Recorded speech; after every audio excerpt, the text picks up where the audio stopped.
Hello mama. Mambo? Unakumbuka nikikwambia kuna dem fulani nilikuwa ndani muoe?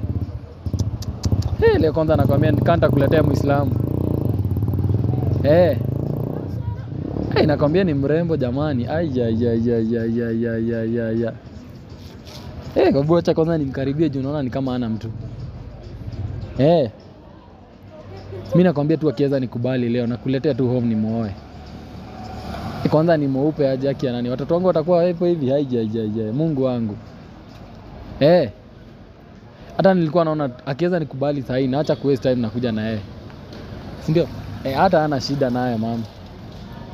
Akinikubali tutatupikia nini leo? Tutakula nini? Anasema anapenda pilau na wali. Kwa hivyo tukuja na yeye saa hii? Ni sawa. Tukuja na yeye? Hata hana shida. Tunipeleke kwetu. Hata nikuoe. Unitaki? Unitaki? Guys, Aki amenikataa Aki kweli. Na nilikuwa nakwambia enda hapo kwa bio manze, tumie link utumie register case game you get 1000.